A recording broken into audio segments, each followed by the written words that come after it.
Hello everyone. Today's topic is cross-border e-commerce copywriting strategies. When you sell your product online, you need to grab the customer's attention, but you are limited on how you can do that. They can't hold the product, taste it out, or smell like they could in a physical store. So you have to sell them on your products by just using your product images, your copy, and social proof when you are selling online.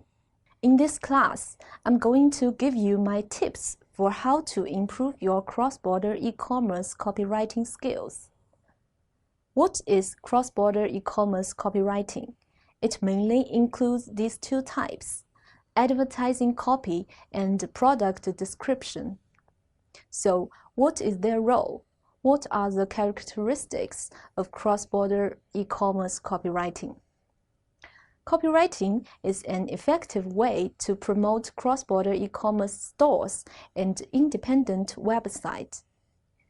Good advertising copy can not only bring amazing website flow, high conversion rate, but also promote the corporate brand and image. Such copywriting usually has these characteristics. It needs to be written in a foreign language. It needs to be written from the standpoint of foreign customers.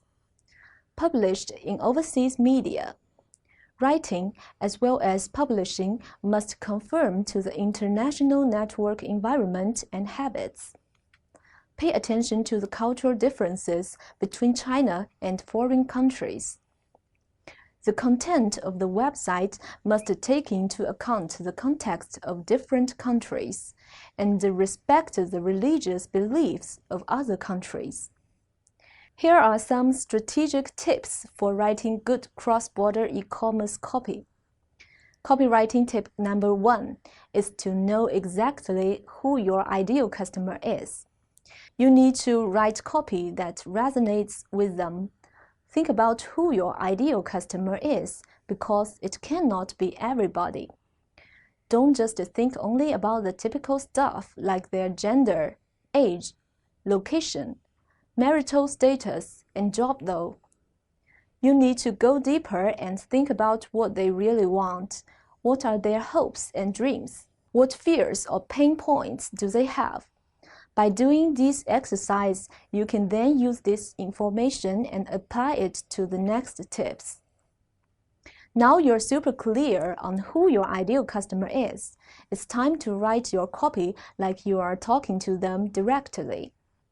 Tip number 2 is to pay attention to language norms and language locality. The worst thing about writing copy is to directly translate Chinese into English with translation software. Such copy is inauthentic and difficult to impress readers. To write high-quality English copy, it is necessary to understand the basic writing norms in English, such as: first, mainly short sentences. Long sentences should be separated by commas. Second, the expression effect of active voice is better than that of passive voice, so writing should be based on active voice and less passive voice. Third, use more personal words.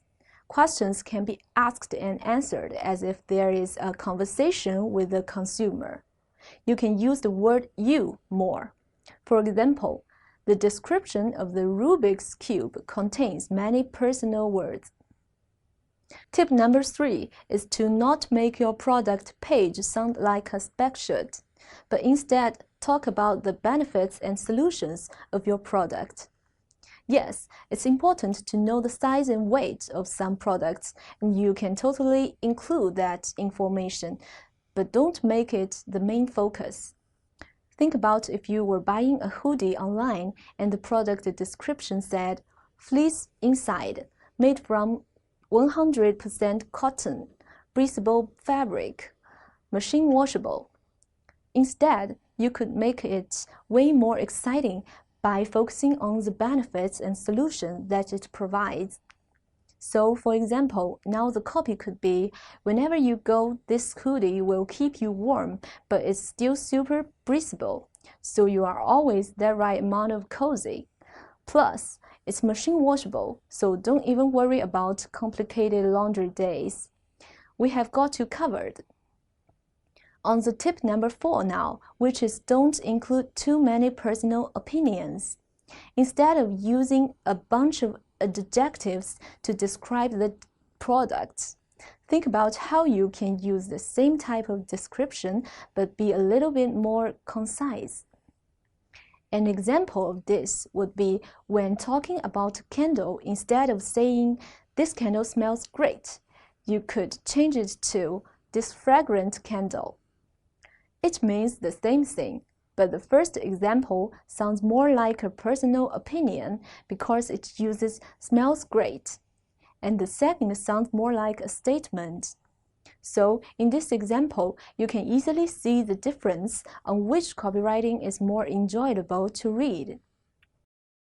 Tip number 5. Make good use of sensory words. Sensual words can mobilize people's instinctive desire, thereby increasing sales.